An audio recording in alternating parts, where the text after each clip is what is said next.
Good morning, my dear student. My name is Ritesh Kumar, and today I teach class 12 biology lesson number first पुष्पों में लैंगिक जनन। जी हाँ बच्चों, आज मैं कक्षा 12 के विद्यार्थियों को बायोलॉजी का पहला लेसन जीवों में लैंगिक जनन का तीसरा पार्ट बताने चल रहा हूँ।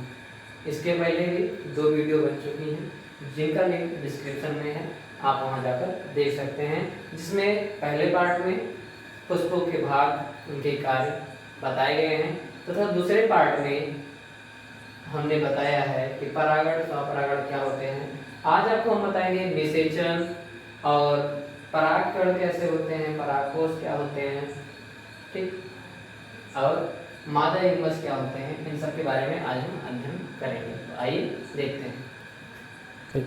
चैनल को सब्सक्राइब करो पहले। हाँ जल्दी करो, मुझे पता है कि आप लोग नहीं करते, वीडियो देखते हो लेकिन सब्सक्राइब नहीं करते। लाल कलर का बटन नहीं से दबाओ, जल्दी दबाओ, जल्दी दबाओ, फिर मैं शुरू करूँ। दबा दो जल्दी, दबा दिया, घंटी में दबा देना। जी हाँ बच्चों, इसके पहले वाले वीडियो में मैंने आप सभी को पुष्पों के भाग समझा दिए थे। तो आइए आज थोड़ा सा और डीपली जानने की कोशिश करते हैं कि जो हमारा जयांग होता है उसके पार्ट जो हमने बताया था वर्तिका, वर्तिकाग्र और अंडाशय, वो सेम आपके सामने जो दिख रहे हैं ये पार्ट क्या होता है, वर्तिका, वर्तिकाग्र और अंडाशय। ये हमारा है जयांग, जयांग, ठीक है ना। इन पूरे को क्या कहा जाता है भैया, जयांग कहा जाता है। अगर आप ये जयांग का ये सबसे जो ऊपर वाला हिस्सा होता है इसे बोला जाता है वर्तिकाग्र, फिर उससे मध्य का जो हिस्सा बोला जाता है उसे बोला जाता है वर्तिका, और ये जो आपका निचला भाग होता है इसे बोला जाता है अंडाशय, और जो ये वाला छोटा सा आप बीच में मध्य पार्ट देख रहे हैं जिसे कहा जाता है बीजांड, यानी कि जहाँ पर बीज रुकते हैं, और जिस पर यह पूरा पुष्प रुका होता है उस पर बोला जाता है पुष्पासन, यानी जिस पे यह पूरा पुष्प क्या होता है, बैठा रहता है, स्थित रहता है, उसे क्या कहेंगे, पुष्पासन। वर्तिका, वर्तिकाग्र और अंडाशय, यहाँ का जो ये पार्ट है इसे कहा जाता है स्त्री केसर। क्या कहा जाता है भैया, स्त्री केसर, ठीक है। ये पूरे समूह होते हैं और इस पूरे समूह को क्या कहा जाता है, जयांग कहा जाता है। क्या कहा जाता है भैया, जयांग, यानी कि गाइनेसियम। तो क्या कहते हैं भैया, वर्तिका, वर्तिकाग्र, अंडाशय, इन सभी को मिला के बनता है स्त्री केसर। यह एक समूह होता है जिसे कहा जाता है जयांग। तो आइए आपको आगे लेकर चलते हैं। आइए बच्चों, अब आगे आपको हम दिखाते हैं। अभी हमने ये वाला पार्ट आपको बताया था कि इसे वर्तिका कहते हैं, वर्तिकाग्र, मध्य पार्ट को वर्तिका, और उसके निचले पार्ट को अंडाशय, और जो ये बीच का पार्ट आप देख रहे हैं इसे बीजांड कहते हैं। ये होता है स्त्री केसर। इन पूरे समूह को क्या कहा जाता है, जयांग कहा जाता है। ये अभी हमने आपको बताया था। अब इसमें ये जो आप पार्ट देख रहे हैं पुष्प के, जो ये पार्ट आप देख रहे हैं ये होते हैं परागकोश। क्या होते हैं भैया, परागकोश। इसकी जो ये डंडी, जहाँ से ये परागकोश जुड़े हुए होते हैं फूल से, ये जो डंडी होती है इसको कहा जाता है तंतु, फिलामेंट। क्या कहा जाता है भैया, फिलामेंट, यानी कि तंतु, ठीक। और ये इन दोनों को मिला के बनता है, ठीक है ना, स्टेम, यानी कि पुंकेसर। क्या बनता है भैया, इन दोनों को मिला के, यानी परागकोश और तंतु को मिला के बनता है पुंकेसर। ये जो पार्ट है ये पूरा मिला के क्या हो जाता है भैया, पुंकेसर। क्या हो जाता है, पुंकेसर, ठीक। फिर से एक बार देखते हैं कि ये पूरा पार्ट ऊपर का, ये जो भाग है ये मादा भाग है, ये जो भाग है ये नर भाग है, ठीक भैया। जिस पर पुष्प रुका होता है वो पुष्पासन, जयांग और पुमंग। पुमंग में ही होते हैं परागकोश और तंतु। परागकोश में भरे होते हैं परागकण। तो परागकोश और जो ये तंतु होते हैं इन्हें कहा जाता है पुंकेसर, और वर्तिका, वर्तिकाग्र और अंडाशय को मिला के बनता है जयांग, ठीक भैया। बस केवल ये ध्यान रखिएगा, पुष्प के 4 भाग होते हैं, बाह्यदलपुंज, दलपुंज, पुमंग और जयांग। अब हम जयांग और पुमंग के बारे में गहराई से अध्ययन करने चल रहे हैं। तो आइए आगे और समझते हैं। बस केवल ये पार्ट आप जरूर ध्यान में रखिएगा, ये जयांग का जो ये भाग है वर्तिकाग्र और वर्तिका और अंडाशय, बीजांड, इस पार्ट को आप अच्छे से ध्यान में रखेंगे।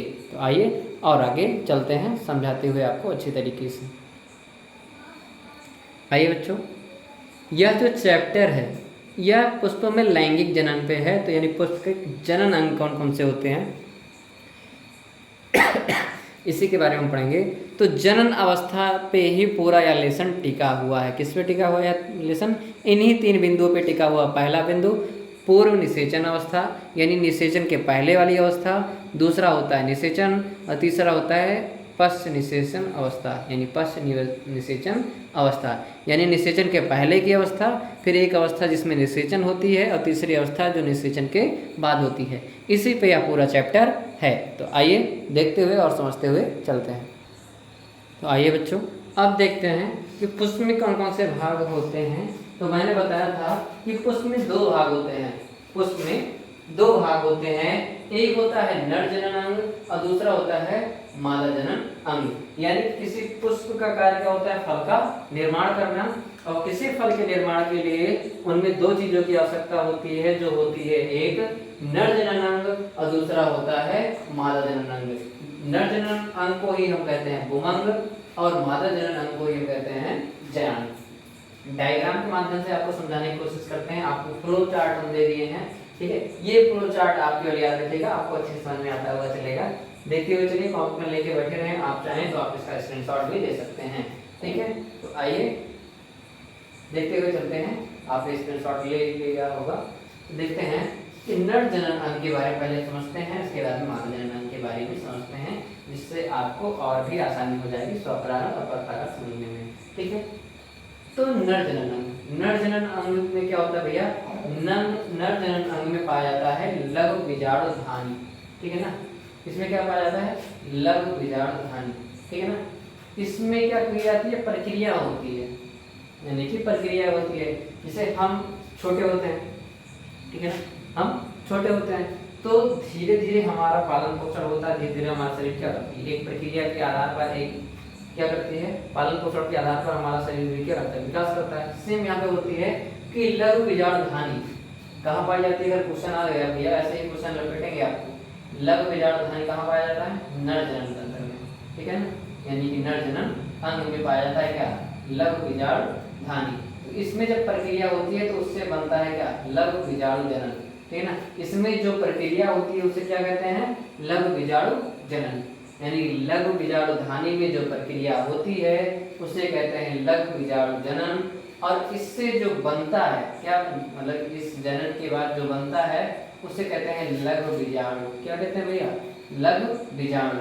और यही जब लघु बीजाणु और विकसित होते हैं और बड़े हो जाते हैं तो वो बन जाते हैं क्या? परागकण। क्या कहते हैं भैया? परागकण। और इन्हें कहा जाता है नर युग्मोद्भिद, ठीक है। तो फिर से देखते हैं कि नर जनन अंग में लघु बीजाणु धानियां पाई जाती हैं। इनमें जो प्रक्रिया होती है उसे कहा जाता है लघु बीजाणु जनन। और इस लघु बीजाणु जनन के द्वारा बनने वाला जो पार्ट होता है उसे कहा जाता है लघु बीजाणु। और लघु बीजाणु जब विकसित होता है, थोड़ा सा बड़ा होता है, तो वह बन जाता है परागकण, ठीक भैया। जिसे क्या कहा जाता है? नर युग्मोद्भिद, ठीक। फिर आते हैं मादा पे, मादा जनन, ठीक है, जिसे हम कहते हैं जयान, जिसको अभी हमने आपको इसके थोड़ी सी पहले ये भी आपको समझाया था। और पिछले भी वीडियो में आपने आपको समझाया है, उसमें परागण स्वपरागण अन्य सभी चीज़ें दी गई हैं। जिनको भी कोई दिक्कत हो लिंक डिस्क्रिप्शन में दिया गया है, आप वहाँ से देख सकते हैं। तो क्या कह रहे हैं भैया? तो मादा जनन अंग में क्या पाया जाता है? गुरु बीजाणु धानी। ये चीज ध्यान रखिएगा, यह क्वेश्चन अधिकांशतः लगभग बन जाते हैं कि लघु बीजाणु धानी कहाँ पाए जाते हैं? लघु बीजाणु धानी कहाँ पाए जाते हैं? नर जनन अंग, मादा जनन अंग, इनमें से कोई, ठीक। तो पुष्प के नर जनन अंग में पाया जाता है लघु बीजाणु धानी और मादा जनन अंग में पाया जाता है गुरु। अगर गुरु लगा है तो वो पाया जाएगा मादा में, लघु लगा है, लघु मतलब क्या होता है? छोटा। तो लघु अगर लगा है तो वो जान लो नर में, ठीक है ना भैया। तो मादा जनन अंग गुरु बीजाणु धानी में पाया जाता है, ठीक है।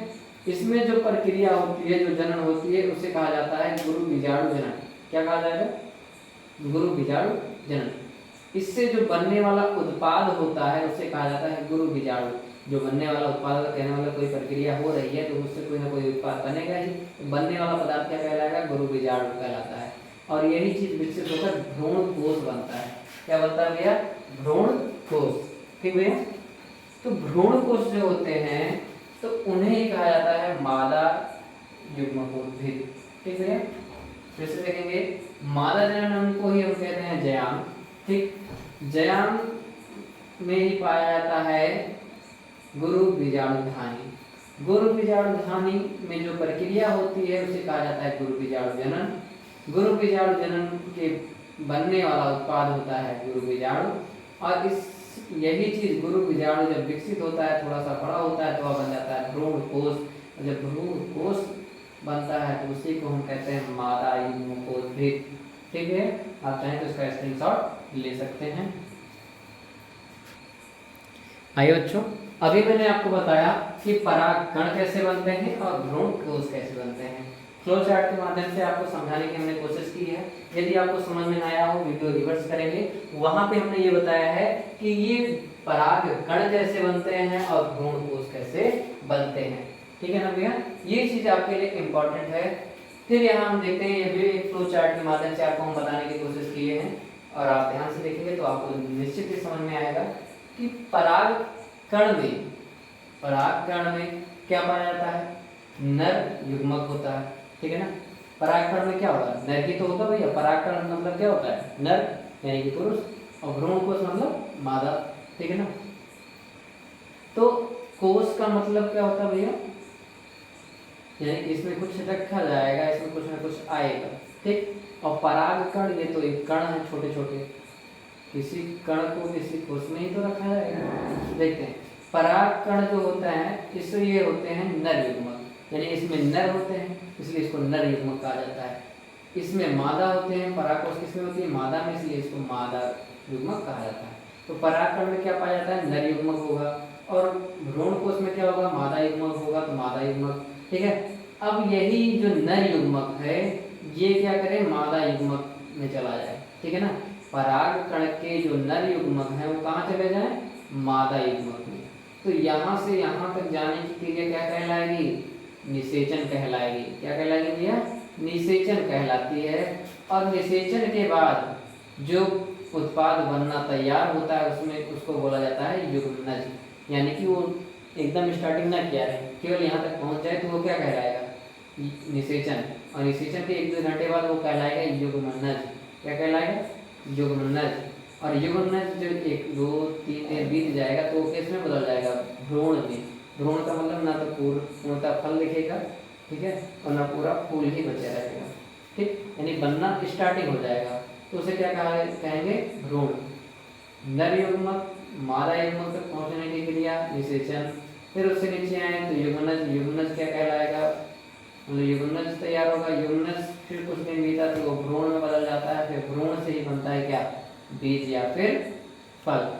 फिर से आप इस फ्लो चार्ट को देखेंगे, परागकण में नर युग्मक पाया जाता है, भ्रूण कोश में मादा युग्मक पाया जाता है।